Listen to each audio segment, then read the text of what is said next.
Energy Transition, episode number 55. Our topic today is the geopolitical implications of the new relationship between Saudi Arabia and Iran. Good morning, Irineslav, Temi Nimet, David Blackman. Morning. Good morning. And good afternoon in Europe. In Europe. Iran and Saudi Arabia have reestablished diplomatic relations. Impressive this. Why, with China being the priest of this marriage, probably. But it's not easy to understand why so interesting that even Brazil is closer to Iran. In the past was close to United States. Iran parked 2 warships in the ports of Rio de Janeiro recently. So what's the common history of these 2 countries, Temi? Could you please bring the history for us? Well, that's a really good way to start it because it has a long history of the sort of sectarian differences based on the Sunnis versus the Shia, and the 2 of them want to be the dominant Muslim power in the region. And Saudi Arabia figures they're the ones who have the legacy for it because of Medina and Mecca. And Iran has been competing with them for that position. So their animosity has been like 1,000 years in the making kind of thing.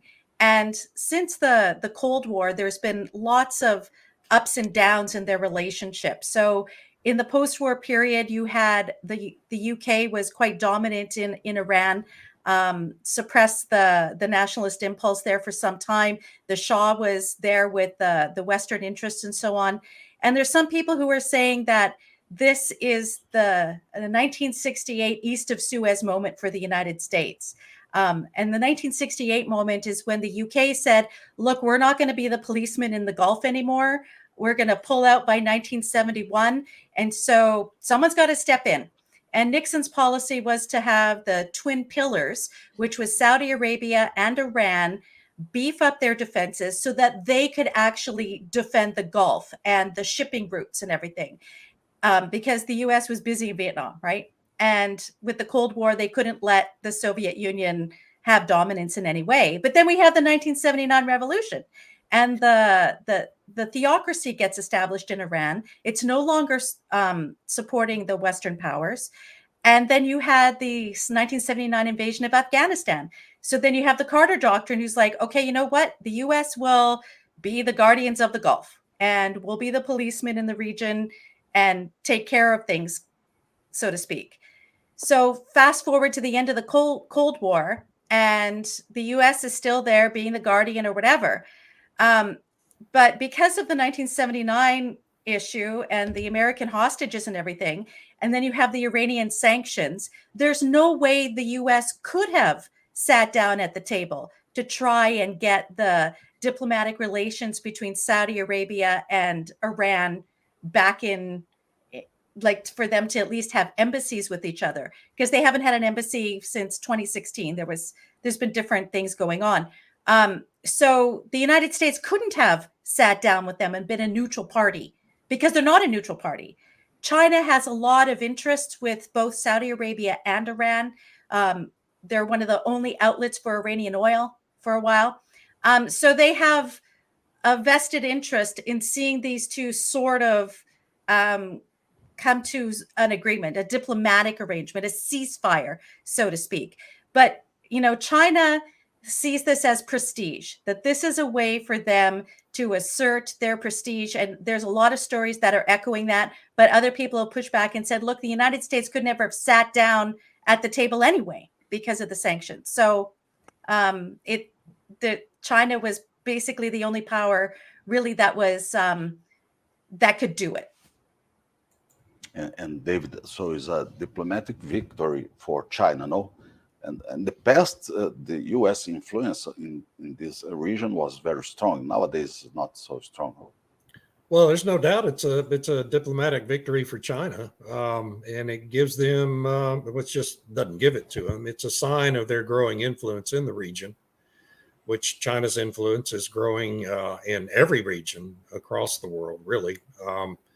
And so the Middle East is no different. I completely agree with Tammy. The United States doesn't have a real relationship with Iran that would have enabled it to broker any such agreement with Saudi Arabia in the first place. And you combine that with the Biden administration's pushing away with Saudi Arabia, for odd reasons, frankly, from a diplomatic standpoint. And, so our influence with the Saudi kingdom has really been on the wane during this presidential administration. And so there's been a vacuum left there. But at the same time, China has an interest, just like the United States does, in keeping the Straits of Hormuz open and the oil flowing from the Persian Gulf. China's becoming a bigger and bigger customer of both Saudi Arabia and Iran for oil. And so their strategic interests are just as important as U.S. interests are in ensuring the free flow of oil, which helps to moderate oil prices globally. So, it's a big victory for China. It's just a sign that the U.S., like England did, all those years ago, the U.S. is beginning to back away from being the policeman of the region, and China is beginning to assume that role. And it's a dangerous moment, frankly, for the United States in that region. And in reality, the last trip of the President of the United States for Saudi Arabia was complicated for him, no? Yeah, was received of it some was the limitations. fist bump moment, right? Yeah, in which he insulted the crown prince.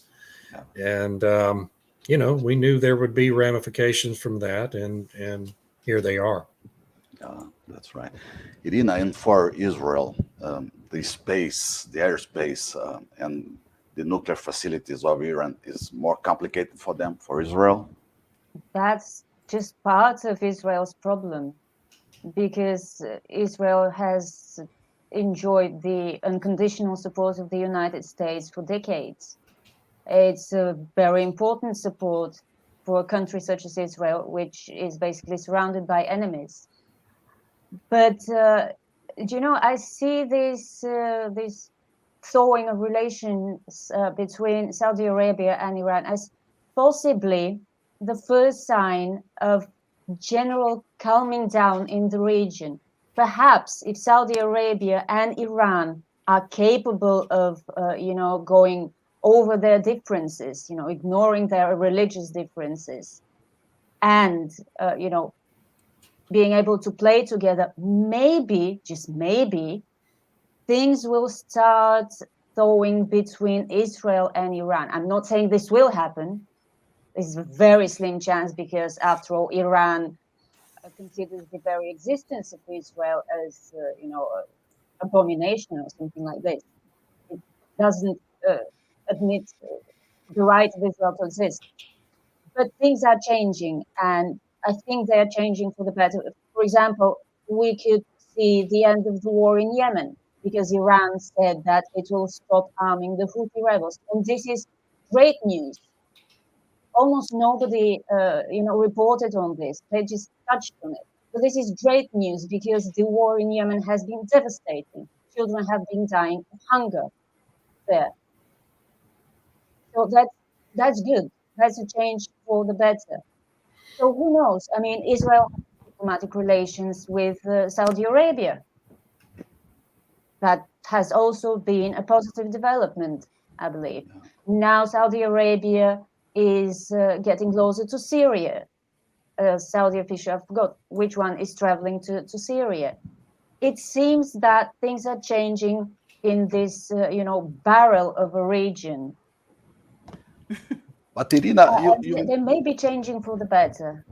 You mentioned religions difference, but only the religions difference that are the problems. I mean, well, no, that was the root of the race, which Tammy so succinctly, described. That was just they are religious people. Both Saudi Arabia and Iran have religious regimes in power. But in Saudi Arabia, we have seen things change. It's interesting. I've actually been following Middle Eastern politics for more than 20 years. And I never thought I would live to see the day when Saudi Arabia and Iran are talking to each other, and not just talking to each other, but actively signaling that they wouldn't mind getting closer to each other. And yes, the root is in religious differences, major religious differences. But there's also geopolitics, of course, this vying to be the leader of the Middle East. Maybe somehow the Chinese have managed to convince them that they do not have to be, it doesn't have to be a zero-sum game. If they have managed to do this, I salute them, honestly. Well, I think this kind of stems from the 2021 agreement between Iran and China that was part of the Belt and Road Initiative, where China is increasing its presence through Belt and Road in order to ensure it's got the oil and whatnot. So, and like you mentioned, Irina, with Syria. So Syria and Yemen are both proxy wars of, Iran and Saudi Arabia to some extent. And then you have Russia backing Syria, sort of the old Cold War remnants.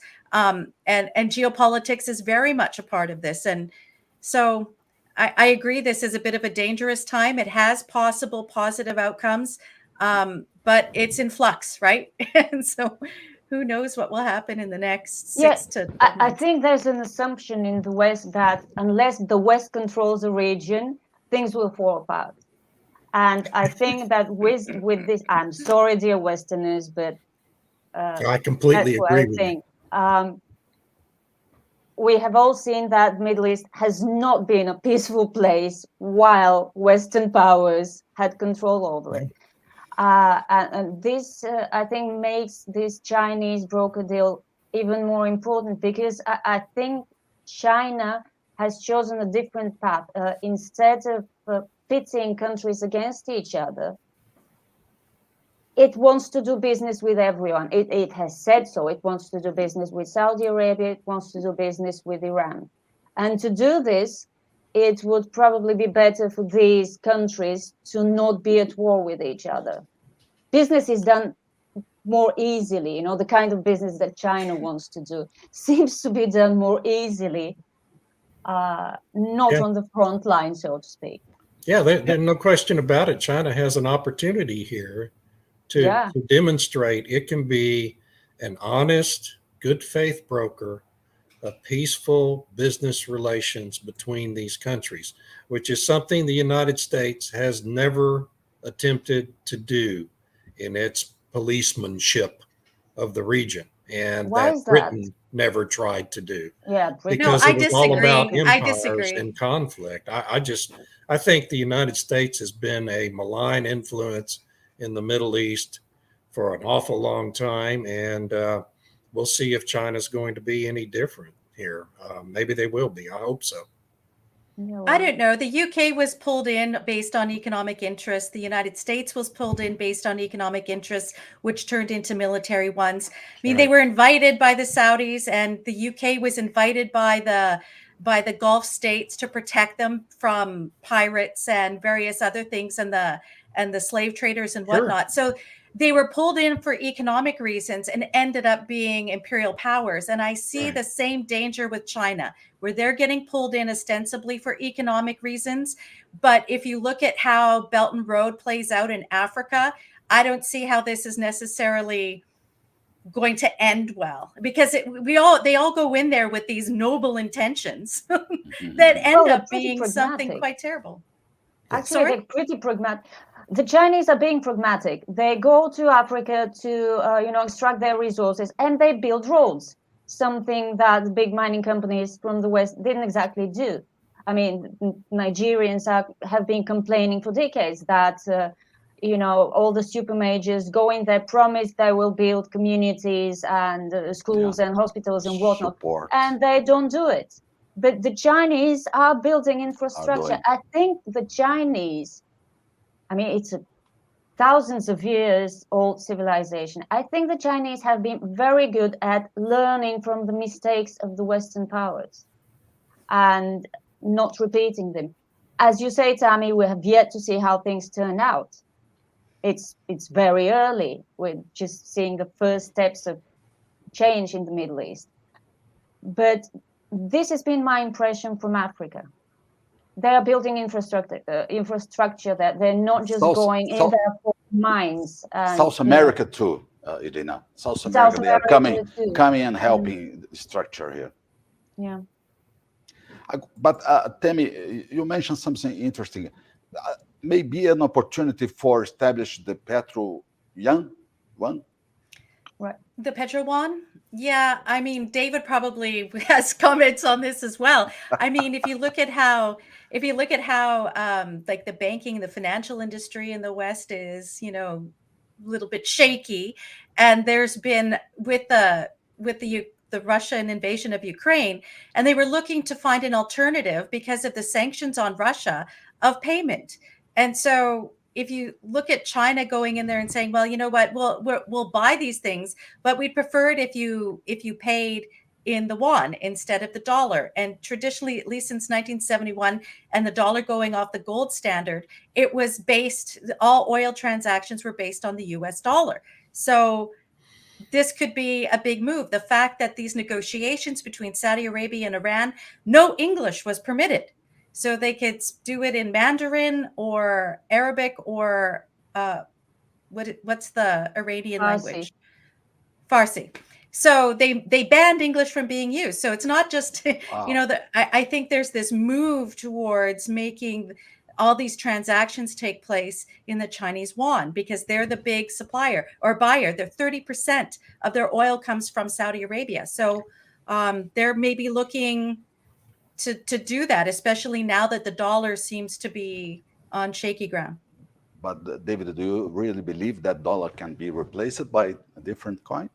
Currency? Certainly could be, absolutely. Could be. All it would take would be these big exporting countries in China to reach a negotiated agreement to conduct business in that way. I mean, it's not anything magic. And with the United States kind of seeming to step away from this realm in a lot of ways, I think it's entirely possible and maybe even foreseeable. I think this is all just kind of a precursor to Saudi Arabia joining the BRICS alliance. And I really continue to anticipate that could happen in September when BRICS has its annual meeting in September. So, this is as much an abandonment of the playing field by the United States as it is any sort of aggression by China. I tend to agree China's main interest initially is economic and financial. But I also agree with Tammy that there's probably always going to be a price extracted for their beneficent building of roads and things like that. There's always going to be a price. Again, well, of course, they're not a gift. Right. They're not a gift. Right. They're taking resources. Right. And, being pragmatic about it because they can ship they can transport these resources along the new roads much more cheaply. This is why I say that the Chinese give off the impression that they're being pragmatic above all, not ideological, not ideologically geopolitical, but pragmatic in their, international expansion plans.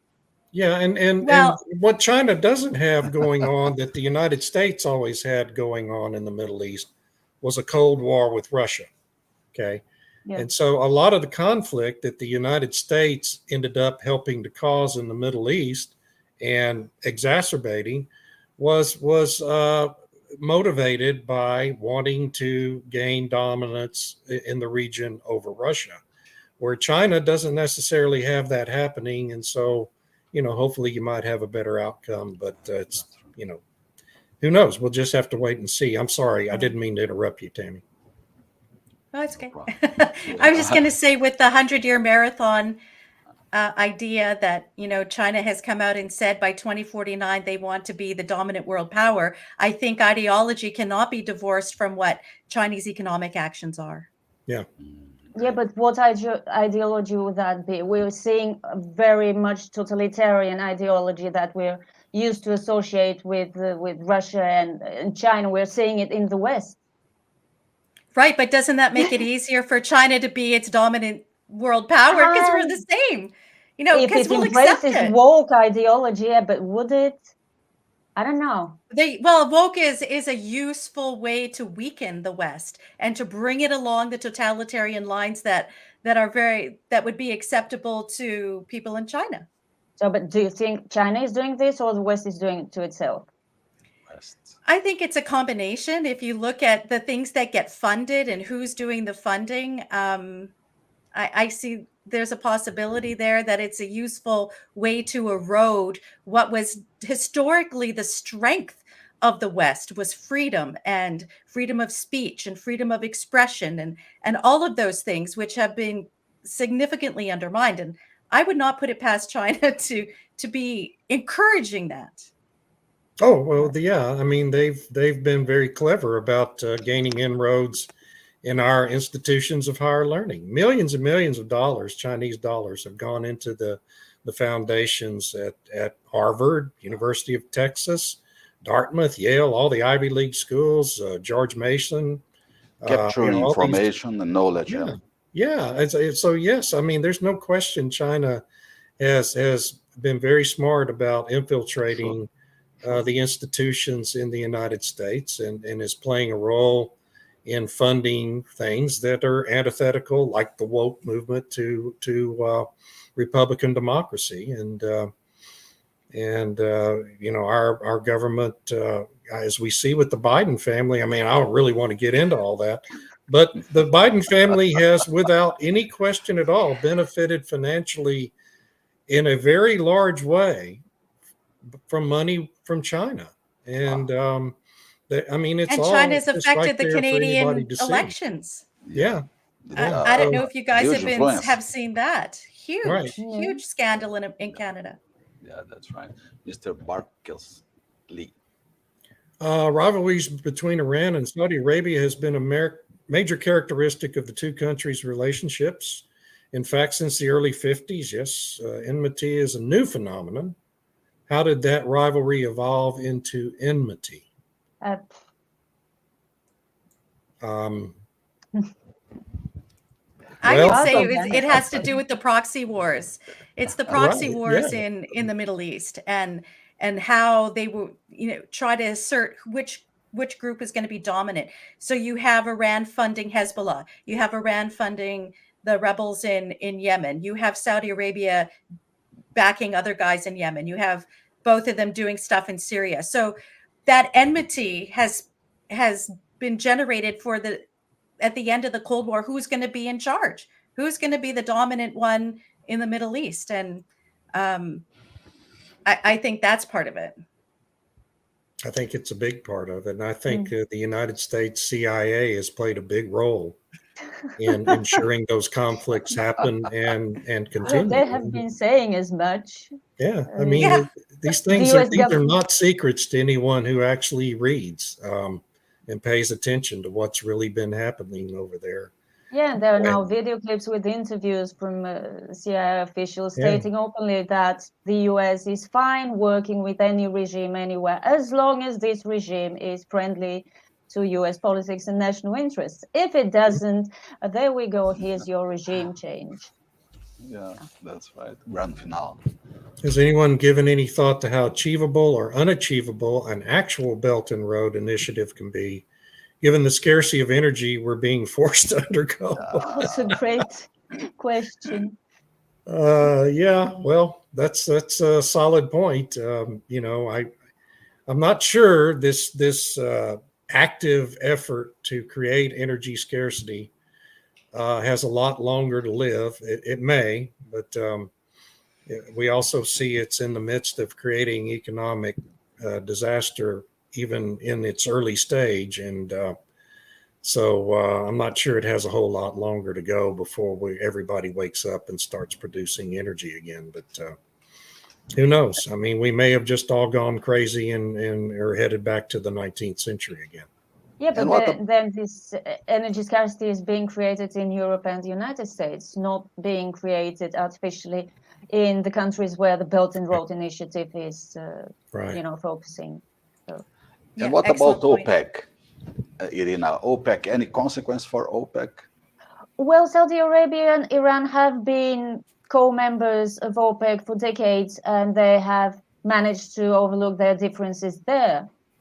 So maybe they'll just be even friendlier in OPEC and even more unanimous in their decisions. Perhaps, I don't know. There was this report that the United Arab Emirates was considering leaving OPEC. That's actually another interesting development. The UAE is kind of growing colder towards Saudi Arabia, and Saudi Arabia is growing colder towards the UAE.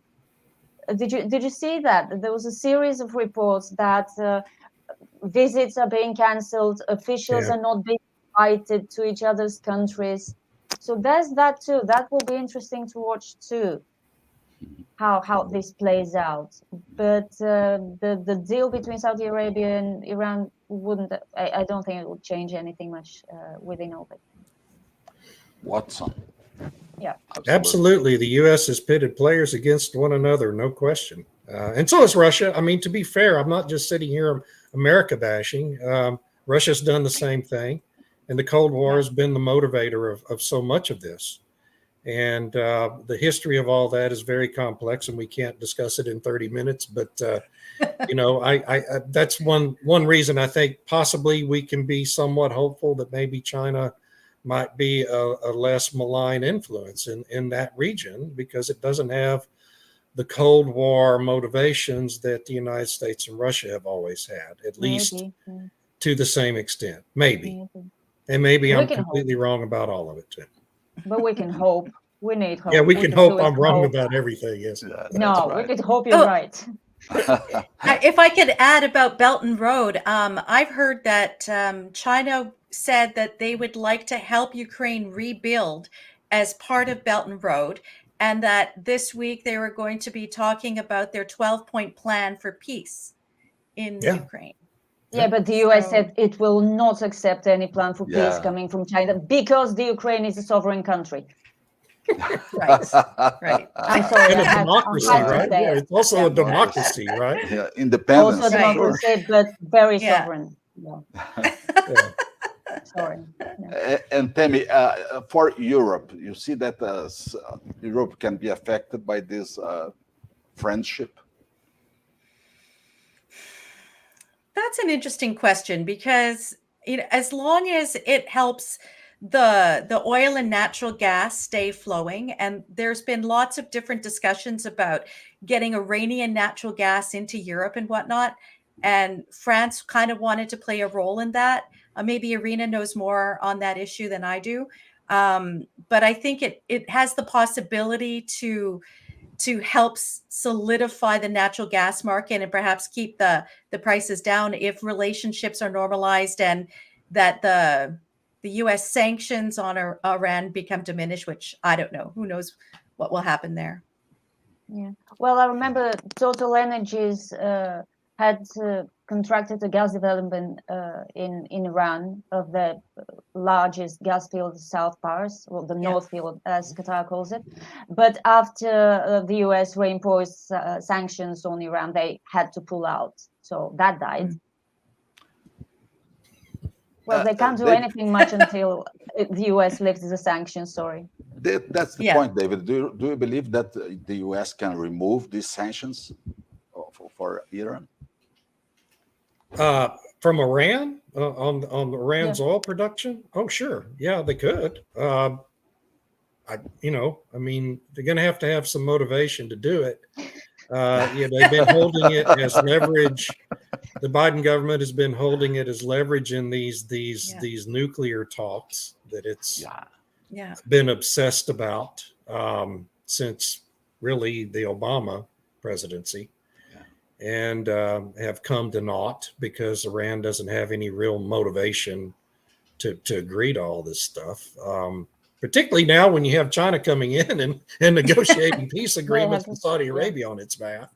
Yeah, and that's the other part of this that we don't have time to really get into is the impact this is going to have on any further nuclear negotiations involving Iran. I think this probably just brings an end to all of that. And so, and Iran's been putting more oil on the market anyway, because the United States has just been kind of looking the other way because the Biden administration wants gasoline prices to go down. Yeah. So that's all another sideshow of all this. For Republicans, could be easier to remove this sanction, no? Yeah.